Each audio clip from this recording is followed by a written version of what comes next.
and we mentioned this, the Prophet ﷺ clearly, was okay with that, and showing, from that you can derive that, some level of public display of affection is allowable, but that has to be taken, there are a few important points to keep in mind. Number one, it should be culturally appropriate. And just because something is culturally appropriate doesn't mean it's Islamically appropriate. So it has to be culturally and Islamically appropriate. In some cultures, showing even just holding hands, husband and wife in public, is not something that's considered, proper. And so if you live in that culture, then clearly you would not do that. And even if some kind of display of affection is appropriate according to a culture, but it might not be appropriate Islamically. And so obviously it is something that we should avoid. And also it's something that should be between a husband and wife, something that's, that is acceptable to both of them. Right? So for example, if a man wants to hold his wife's hand in public and she doesn't want to, that's something that, that's clearly, something that you should discuss, right? So it's not when you're talking about a public display of affection, the act should increase your affection, increase love. But if the other person doesn't like it or doesn't want to do it, then what is it going to do? It's going to decrease love. It's going to have the opposite effect. So it just makes sense to when you decide to do something like this. Obviously, it has to be Islamically appropriate, culturally appropriate, and also something that is approved by both parties. The Shaykh next he talks about the understanding one's spouse and respecting their feelings. And specifically, he says, an ideal Muslim man understands his wife and respects her feelings. He says he does not criticize her or her family or any other relations that she has, relationships, in front of her, just out of respect. So if there was some encounter or something happened with one of her relatives or her parents or her siblings, don't criticize them in front of her, just out of respect for her, right? And in return, she respects his feelings and does not do or say anything that may adversely affect any member of his family.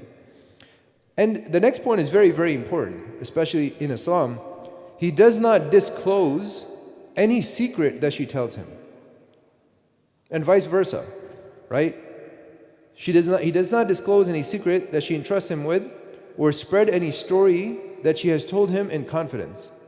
And this is for brothers and sisters, right? So if he does or says something with you in private, she should not share it with her friends.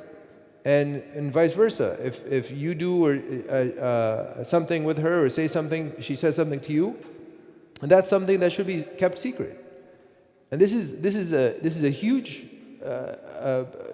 very, very critical point, and something that sharing these kinds of secrets are very destructive to the home. And certainly we can go into a lot more detail on that, but this is something I hope practically we can understand the implications of doing this. And so don't say something that is going to make her look bad and be disrespectful. And then the next, he says he helps her to make up for her weaknesses or areas where she might be failing, or she might be inadequate, or and again, he says that the sincere Muslim husband tries to make up for what his wife might not be able to, where she might be lacking. So whether that is knowledge or manners. So for example, if you're a computer scientist, right, that's your profession, and your wife doesn't know computers, right, help her with that. And that's what he's saying. Like whatever she's lacking in, you might know that thing. You say, oh, how do you not know this? Right? Or changing something, it requires us using a screwdriver. Maybe she's never used a screwdriver in her life. So he's saying, be respectful in making up for her deficiencies. Right? Her deficiency in the sense that maybe she doesn't know how to switch an outlet cover or something. Something very simple, right? But you make those accommodations, or you build her up rather than bringing her down. And he says that even when he corrects her, that he corrects her with a gentle, humane, intelligent manner, avoiding harsh criticism or rebuking her in front of other people, no matter what the reason. And the Shaykh, he says something, maybe this is his view, and I'm not sure if it's, I think it's very close to being correct, like 100% correct. He says the most hurtful thing to a woman, the most hurtful thing for a woman is that someone should hear her being reprimanded. In other words, if she does something wrong, she doesn't mind being told that she was wrong.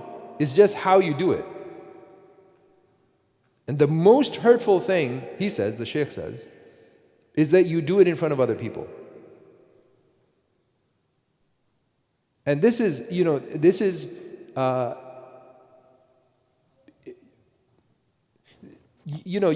when you bring up someone's faults, right? What is the goal? The goal is what? Is to correct them, right? So they can improve themselves. But if you do this in this way, number one, you're not going to correct the fault. Number two, you're increasing like hatred and animosity between you. And number three, who usually would you do this in front of, right? If you were to correct her, rebuke her in front of other people, who would be those people? Usually, the kids. The kids. I mean, this is absolutely, there's so many levels of this, why this is wrong. Right? Because number one, the kid who's looking, whether it's a boy or a girl, and it might have different effects on either of them, right? They're looking to see what the man lives with his wife. How does he treat his wife? He says, this is how he treats his wife? Then when I'm 25 years old and I get married, and this is how I'm going to treat my wife. So he sees the father yelling, right, in a disrespectful way, and so he loses respect for the father, and then the father is disrespecting the mother, so he loses respect for the mother, the child. And on top of that, the mother feels disrespected because she's getting yelled at in front of her kids who are supposed to respect. I mean, this problem is very common, yet it is very destructive. Very destructive. But happens all the time. And so, and this is, and maybe this is why the Shaykh says this is the most hurtful thing, he said, to a woman, is to do this in front of other people, whoever it may be. So, the right thing to do, whenever you're talking, I think a husband and wife, and there's probably different ways of doing it, is, if there's a disagreement is okay. Disagreement means you don't agree on something. So we should do this? No, she said we should do this. We said we should, that's a disagreement. Disagreements happen all the time. But the problem is when they become an argument and a fight. Okay? So if a disagreement happens, you can discuss it as a family. Everybody can weigh in. Let's say, we're going to go for vacation next year, Florida. It says, no, not Florida, we're going to go to California. Or we're going to go for Umrah. Right? So that's a disagreement. Now you can discuss, so what are the pros and cons, advantages, disadvantages of one versus the other? You can do that as a family.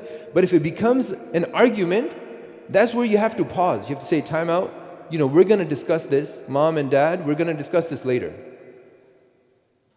That's it. And you discuss it later. You say, about that thing we were talking about, so what are we going to do about that? Right? But it's we lose control, and this is where emotional intelligence comes in. And this is why the Shaykh, I think the last class we talked about the importance of controlling your anger, because it's like, I said this, I have to listen, you have to listen to me. Everyone has to submit. And so this is not the appropriate way of going about making change. Like the exact thing you want to do, you're going to cause the exact opposite. You're going to cause the exact opposite. Right? And so, and the next thing the Shaykh, he says is that the sincere Muslim, he draws upon his intelligence, compassion, and strength of character in his dealings with both his wife and his mother. And I would say parents in general, And this is probably in most, cultures, even in the Western cultures, this is a big problem, right? The spouses and the in-laws. This requires a not a lecture but a course on its own, a full dedicated workshop.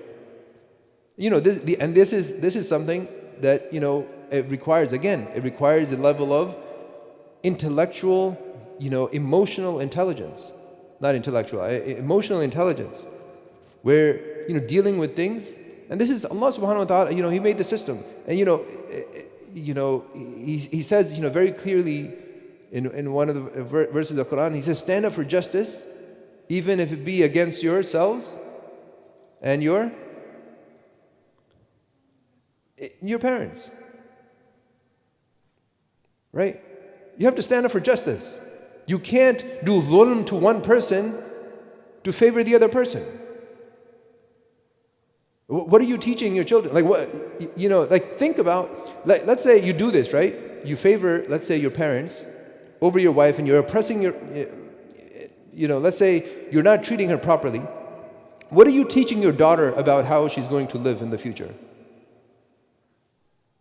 What are you teaching her? She's going to say, I'm never going to get married. If this is the way I have to live, if this is how women are treated, I'm never going to get married. I don't want to get married. And if this is what Islam teaches us and tells us this is what Islam allows, then I don't want to be Muslim. And she reaches that conclusion based on what? Based on your character. Based on your character.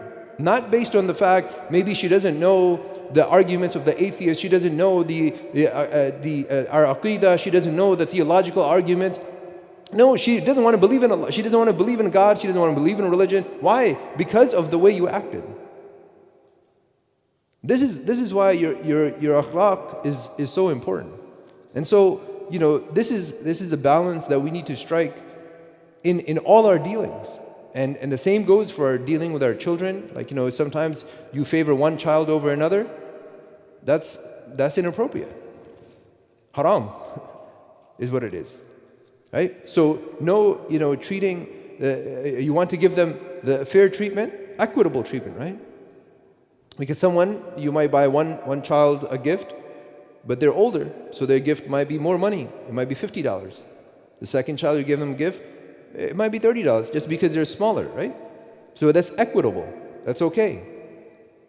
But continuously, giving something to your sons and not the daughters, or to this one or not that one, and so these are, I think these examples here highlight how your akhlaq is more important than your worship.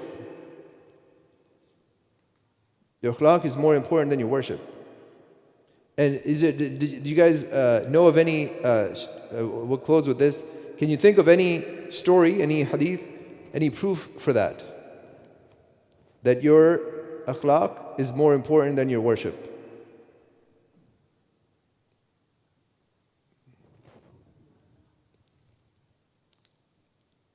Yeah, but can you think of a story, like from the seerah or a saying of the Prophet ﷺ?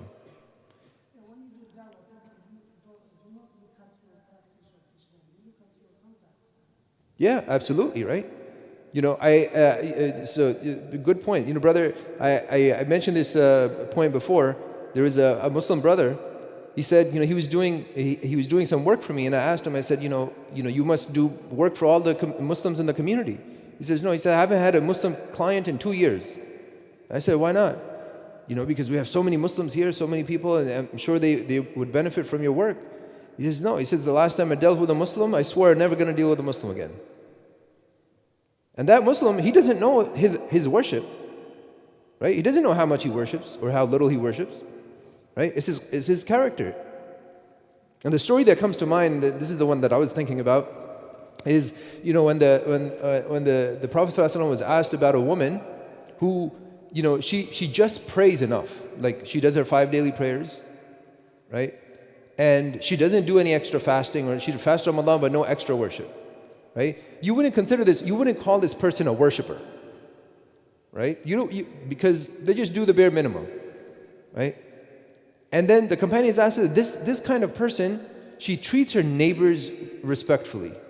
She takes care of her neighbors, she's kind to people, she's gentle, she has good character essentially. And so what did the Prophet ﷺ, where is she going to be? She's going to be in Jannah.